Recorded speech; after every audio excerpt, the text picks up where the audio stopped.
എല്ലാവർക്കും സിനീസ് ഫുഡ് കോർട്ടിലേക്ക് വീണ്ടും സ്വാഗതം. ഇന്ന് ഞാൻ വന്നിട്ടുള്ളത് ഒരു അടിപൊളി മാംഗോ ഐസ്ക്രീമിൻ്റെ റെസിപ്പി ആയിട്ടാണ്. നമ്മളിതിന് മുന്നേ പഴവും ബിസ്ക്കറ്റും മാത്രം വെച്ചിട്ട് ചെയ്യുന്ന ഒരു ഐസ്ക്രീം ചെയ്തിട്ടുണ്ടായിരുന്നു. അതുപോലെ തന്നെ എളുപ്പമാണ് ഈ ഒരു ഐസ്ക്രീമും. നമുക്കിതിന് ക്രീമോ അതുപോലെ തന്നെ കണ്ടൻസ്ഡ് മിൽക്കോ ഒന്നും വേണ്ട ചെയ്യാൻ വേണ്ടിയിട്ട്. ബ്രെഡും പാലും മതി നമുക്ക് ഈ ഐസ്ക്രീം തയ്യാറാക്കി എടുക്കാൻ വേണ്ടിയിട്ട്. അപ്പോൾ നമുക്ക് വേഗം തന്നെ ഈ ഐസ്ക്രീം എങ്ങനെയാണ് തയ്യാറാക്കുന്നതെന്ന് നോക്കാം. അപ്പോൾ നമുക്ക് ഈ ഐസ്ക്രീമിന് വേണ്ടിയിട്ട് പ്രധാനമായിട്ട് വേണ്ടത് ബ്രെഡാണ്. ഞാനിവിടെ 1/2 ലിറ്റർ പാലിൻ്റെ അളവാണ് കാണിക്കുന്നത്. 1/2 ലിറ്റർ പാലിന് 4 സ്ലൈസ് ബ്രെഡ് എടുത്തിട്ടുണ്ട്. ഈ ബ്രെഡിൻ്റെ സൈഡൊക്കെ നിങ്ങൾക്ക് വേണമെങ്കിൽ കട്ട് ചെയ്ത് കളയാം കേട്ടോ. ഞാനിവിടെ കട്ട് ചെയ്യുന്നില്ല, കാരണം നമ്മൾ മാങ്ങ ഐസ്ക്രീം അല്ലേ ചെയ്യണേ, അതിൽ വലിയ കളറിൻ്റെ പ്രശ്നമൊന്നും വരില്ല. ഈ സൈഡ് ചേർത്തുകൊണ്ട് പ്രശ്നമില്ല. നിങ്ങൾ വാനിലയൊക്കെയാണ് ചെയ്യുന്നതെങ്കിൽ ഈ സൈഡ് വേണമെങ്കിൽ കട്ട് ചെയ്ത് കളഞ്ഞോളൂ കേട്ടോ. ഇനി നമുക്ക് ഇതൊരു മിക്സിയുടെ ജാറിലേക്ക് ചെറുതായി ഇട്ടതിന് ശേഷം നന്നായി ഒന്ന് പൊടിച്ചെടുക്കണം. നമ്മൾ പൊടിച്ചിട്ടാണ് ഇത് ചേർക്കണേ. കണ്ടില്ലേ, ഇപ്പം ഞാനിവിടെ നന്നായിട്ട് നമ്മുടെ ബ്രെഡൊക്കെ പൊടിച്ചെടുത്തിട്ടുണ്ട്. ഇനി ഇത് നമുക്ക് മാറ്റി വെക്കാം, ബാക്കി പാലിൻ്റെ കാര്യങ്ങളൊക്കെ ചെയ്യാം. അപ്പോൾ അതിനു വേണ്ടി ഒരു പാൻ വെച്ച് ചൂടാക്കുക. അതിലേക്ക് 1/2 ലിറ്റർ പാലാണ് ചേർക്കണേ. 1/2 ലിറ്റർ പാല് നല്ല ഫുൾ ക്രീം മിൽക്ക് എടുക്കാനായിട്ട് ശ്രദ്ധിക്കുക. അതായത് നല്ല കട്ടിയുള്ള പാല്. എപ്പോഴും നമ്മൾ ഐസ്ക്രീമൊക്കെ ചെയ്യുമ്പോൾ പാട നീക്കാത്ത നല്ല കട്ടിയുള്ള പാലിൽ തന്നെ വേണം ചെയ്യാൻ വേണ്ടിയിട്ട്, എങ്കിലേ കറക്റ്റായിട്ട് കിട്ടുള്ളൂ. ഇനി പാലൊന്ന് തിളച്ച് വരട്ടെ, അതുവരെ ഒന്ന് വെയിറ്റ് ചെയ്യാം.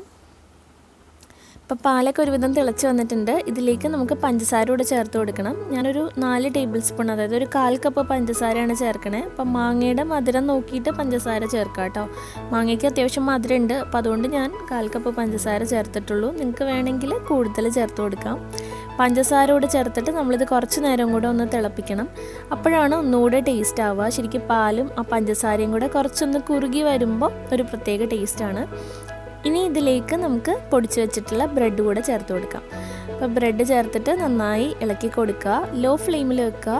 എന്നിട്ട് ഇത് കുറച്ച് നേരം നമ്മൾ ഈ ബ്രെഡും പാലും കൂടെ ഒന്ന് ശരിക്കും കുറുക്കിയെടുക്കണം. അപ്പോൾ ബ്രെഡ് കുറച്ച് കഴിയുമ്പോൾ തന്നെ ഒന്ന് കുറുകി വരും കേട്ടോ പാലുമായിട്ട് ചേർന്നിട്ട്. അപ്പോൾ അതുവരെ ലോ ഫ്ലെയിമിൽ വെച്ചിട്ട് ഇളക്കി കൊടുക്കുക. പിന്നെ ബ്രെഡ് ആയതുകൊണ്ട് തന്നെ ഒത്തിരി അങ്ങനെ വേകേണ്ട കാര്യം അങ്ങനെ ഒന്നുമില്ല. നമുക്ക് പെട്ടെന്ന് തന്നെ ആയി കിട്ടും. ഒന്ന് കുറുകി വരാൻ വേണ്ടിയിട്ടാണ് നമ്മളിതുപോലെ ചെയ്യുന്നത്. കണ്ടില്ലേ, ഇപ്പം തന്നെ ചെറുതായി കുറച്ച് കട്ടിയായി തുടങ്ങിയിട്ടുണ്ട്. എന്നാലും കുറച്ചും കൂടെ ഒന്ന് കുറുകി വരണം. അപ്പോഴാണ് നമ്മുടെ ഐസ്ക്രീമിന് കറക്റ്റായിട്ട് ആ ക്രീമി ആ ഒരു ടെക്സ്ചർ കിട്ടുക. അപ്പോൾ അതിന് വേണ്ടിയിട്ട് ലോ ഫ്ലെയിമിലിട്ട് ഇടയ്ക്കിടയ്ക്ക് ഇളക്കി കൊടുക്കുക. അപ്പോൾ നന്നായി തിളച്ചൊക്കെ വന്നിട്ടുണ്ട്. കണ്ടില്ലേ, കുറച്ചുകൂടെ ഒന്ന് കട്ടിയായിട്ടുണ്ട്. പാലൊക്കെ നന്നായി കുറുകി വന്നിട്ടുണ്ട്. അപ്പോൾ അത് അത്യാവശ്യം റെഡി ആയിട്ടുണ്ട്. അപ്പോൾ ഈ ഒരു ടൈമൊക്കെ ആകുമ്പോൾ നമുക്ക് ഫ്ലെയിം ഓഫ് ചെയ്യാം. അപ്പോൾ ഇതാ ഇതുപോലെയാണ് ഇരിക്കണേ. അപ്പോൾ ഞാൻ ഫ്ലെയിം ഓഫ് ചെയ്തിട്ടുണ്ട്. ഇനി നമുക്ക് ഇത് തണുക്കാൻ വേണ്ടി ഞാനിവിടെ 2 പഴുത്ത മാങ്ങ എടുത്തിട്ടുണ്ട്. അപ്പോൾ ഇത് കുറച്ച് ചെറിയ മാങ്ങ ആയതുകൊണ്ടാണ് ഞാൻ 2 എണ്ണം എടുത്തത്. നിങ്ങൾ വലിയ മാങ്ങയാണ്, നല്ല പഴുത്തിട്ടുള്ള മാങ്ങയാണ് എടുക്കുന്നതെങ്കിൽ 1 എണ്ണം എടുത്താലും മതി. അത് ചെറുതായിട്ട് ഇതുപോലെ കട്ട് ചെയ്തിട്ട് എടുക്കുക.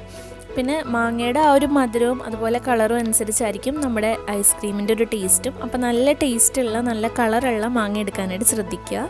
ഇനി ഇതൊരു മിക്സിയുടെ ജാറിലേക്ക് ചേർത്ത് കൊടുക്കാം. എന്നിട്ട് ഇത് നന്നായി ഒന്ന് അടിച്ചെടുക്കണം. വേറെ വെള്ളവും കാര്യമൊന്നും ചേർക്കേണ്ട ആവശ്യമില്ല. വെറുതെ നമ്മളിതുപോലെ ഒന്ന് അടിച്ചെടുത്താൽ മതി. ഇനി നമ്മുടെ ബ്രെഡിൻ്റെ മിക്സ് നമുക്കിതിലേക്ക് ചേർക്കണം. അപ്പോൾ നമ്മുടെ ബ്രെഡിൻ്റെ മിക്സൊക്കെ ഇതാ തണുത്ത് വന്നിട്ടുണ്ട്. അപ്പോൾ തണുത്ത് കഴിയുമ്പോൾ കണ്ടില്ലേ, ഒന്നുകൂടെ ഒന്ന് ഇതുപോലെ കട്ടിയായി വരും. അത് നമുക്ക് ഇതിലേക്ക് ചേർത്ത് കൊടുക്കാം. നമ്മളിതിൽ പ്രത്യേകിച്ച് കളറൊന്നും ചേർക്കുന്നില്ല കേട്ടോ. ഈ മാങ്ങയുടെ ഒരു കളറേ നമ്മുടെ ഐസ്ക്രീമിന് ഉണ്ടാവുള്ളൂ. അപ്പോൾ നല്ല കളറുള്ള മാങ്ങ എടുക്കാൻ പറഞ്ഞത് അതുകൊണ്ടാണ്. നല്ല കളർ കിട്ടും നമ്മുടെ ഐസ്ക്രീമിന്. ഇനി ഇത് രണ്ടും കൂടെ നമുക്ക് നന്നായി അടിച്ച് എടുക്കുക. അപ്പോൾ നല്ല ക്രീമി ആയി വരുന്ന വരെ നന്നായിട്ട് അടിച്ചെടുക്കണം. അപ്പോൾ നിങ്ങൾക്ക് കാണുമ്പോൾ തന്നെ മനസ്സിലാവുണ്ടാവും, അത്യാവശ്യം നല്ല ക്രീമി ആയിട്ടാണ് ഇരിക്കുക. കണ്ടില്ലേ, നന്നായിട്ട് ക്രീമി ആയി വന്നിട്ടുണ്ട്. അപ്പോൾ വേണമെങ്കിൽ നിങ്ങൾക്ക് മധുരമൊക്കെ നോക്കിയിട്ട് വേണമെങ്കിൽ ചേർത്ത് കൊടുക്കാം കേട്ടോ. ഈ സമയത്ത് ഞാനിപ്പോൾ മധുരമൊന്നും ചേർക്കുന്നില്ല, അത്യാവശ്യം മധുരമൊക്കെ ഉണ്ട്. അപ്പോൾ നമുക്കിനി ഇതൊരു നല്ല എയർ ടൈറ്റ് ആയിട്ടുള്ള കണ്ടെയ്നറിലേക്ക് മാറ്റുക. ഇനി നമ്മളിതൊരു 2 മണിക്കൂറൊക്കെ ഒന്ന് തണുപ്പിച്ചതിന് ശേഷം നമ്മൾ ഒന്നുകൂടെ ഒന്ന് അടിച്ചെടുക്കണം. അപ്പോൾ അതുകൊണ്ട് ഞാൻ ഇത് ഒന്ന് വെറുതെ ഒന്ന് മൂടിയിട്ട് ഫ്രീസറിൽ വെക്കുന്നുണ്ട്. 2 മണിക്കൂറിന് ശേഷം നമുക്കിത് പുറത്തെടുത്തിട്ട് ഒന്നുകൂടെ അടിക്കണം. അപ്പോഴാണ് നമ്മുടെ ഐസ്ക്രീം ഒന്നുകൂടെ ക്രീമി ആയിട്ട് കിട്ടുക. അപ്പോൾ നമുക്കിത് ഫ്രീസറിലേക്ക് വെക്കാം. ഇപ്പോൾ 2 മണിക്കൂർ കഴിഞ്ഞിട്ടുണ്ട്. നമ്മുടെ ഐസ്ക്രീം കുറച്ച് സെറ്റായി ഇങ്ങനെ തുടങ്ങുന്ന ആ ഒരു ടൈമാണ്. അപ്പോൾ നമുക്കിത് ഒന്നുകൂടെ മിക്സിയിലിട്ടിട്ട് നന്നായി ഒന്നുകൂടെ അടിച്ചെടുക്കണം. നമ്മൾ ഏത് ഐസ്ക്രീം ചെയ്യുമ്പോഴും ഇതുപോലെ ഒന്ന് സെറ്റ് ചെയ്യാൻ വെച്ചതിന് ശേഷം നമ്മൾ അടിക്കുകയാണെങ്കിൽ ഐസ്ക്രീം ഒന്നുകൂടെ ക്രീമി ആയി കിട്ടും. അപ്പോൾ എത്ര അടിക്കുന്നോ അത്രയും ക്രീമി ആവും. ഇപ്പോൾ നിങ്ങൾക്ക് കാണുമ്പോൾ മനസ്സിലാവുണ്ടാവും നേരത്തേക്കാളും ക്രീമി ആയി വന്നിട്ടുണ്ട്. ഇനി നമുക്ക് ഇത് നമ്മുടെ പ്ലാസ്റ്റിക് കണ്ടെയ്നറിലേക്ക് മാറ്റാം. അപ്പോൾ ഇനി നമ്മളിത് വെക്കുമ്പോൾ നമ്മൾ വെറുതെ അടച്ച് വെക്കരുത്, കാരണം ഉള്ളിൽ ഐസ് ക്രിസ്റ്റൽസ് വരാനുള്ള സാധ്യതയുണ്ട്. അപ്പോൾ അതുകൊണ്ടിട്ട് നമ്മളെപ്പോഴും ഒരു അലുമിനിയം ഫോയിൽ വെച്ചിട്ടോ അല്ലെങ്കിൽ ഒരു പ്ലാസ്റ്റിക് കവർ വെച്ചിട്ടോ എന്തെങ്കിലും വെച്ചിട്ടൊന്ന് കവർ ചെയ്തിട്ട് വേണം നമ്മൾ ഫ്രീസറിൽ വെക്കാൻ വേണ്ടിയിട്ട്. ഇതുപോലെ കവർ ചെയ്തതിന് ശേഷം അതിൻ്റെ മുകളിൽ നമ്മളതിൻ്റെ അടപ്പ് വെച്ചിട്ട് നന്നായി ക്ലോസ് ചെയ്തിട്ട് നമ്മൾ ഫ്രീസറിൽ വെക്കുക. ഇനി ഇതിൽ 6 മുതൽ 8 മണിക്കൂർ വരെയാണ് വെക്കേണ്ടത്. രാത്രി വെച്ചാൽ അത്രയും നല്ലതാണ്. അപ്പോൾ അങ്ങനെ നന്നായി തണുപ്പിച്ചെടുക്കുക. ഇപ്പോൾ ഒരു 10 മണിക്കൂറൊക്കെ ആയിട്ടുണ്ട്. നമ്മുടെ ഐസ്ക്രീമൊക്കെ ഇവിടെ നല്ല സെറ്റായി വന്നിട്ടുണ്ട്. അപ്പോൾ നമുക്കിനി ഇത് തുറന്ന് നോക്കാം. കണ്ടില്ലേ, ഇപ്പോൾ നല്ല സെറ്റായിട്ട് ഇരിക്കുകയാണ്. അപ്പോൾ ഇനി ഇത് സ്കൂപ്പർ വെച്ചിട്ടോ അല്ലെങ്കിൽ സ്കൂപ്പർ ഇല്ലെങ്കിലും കുഴപ്പമില്ല, ഒരു സ്പൂൺ വെച്ചിട്ടാണെങ്കിലും നമുക്ക് സ്കൂപ്പ് ചെയ്തെടുക്കാം. നല്ല ക്രീമി ആയിട്ടുള്ള ഐസ്ക്രീമാണ്. അപ്പോൾ ഞാനിതിലേക്ക് കുറച്ച് ടൂട്ടി ഫ്രൂട്ടി ചേർത്ത് കൊടുക്കുന്നുണ്ട്. കാണാനൊരു ഭംഗിയുണ്ട്, അതുപോലെ കഴിക്കാനും നല്ല ടേസ്റ്റാണ് കേട്ടോ. പിന്നെ ഇതിലേക്ക് കുറച്ച് മാങ്ങയുടെ പീസൊക്കെ ചേർക്കുന്നുണ്ട്, ഒരു ഭംഗിക്ക് വേണ്ടിയിട്ട് ഇട്ട് കൊടുത്തതാണ്. അപ്പോൾ ഇത്രേ ഉള്ളൂ നമ്മുടെ മാങ്ങ ഐസ്ക്രീം.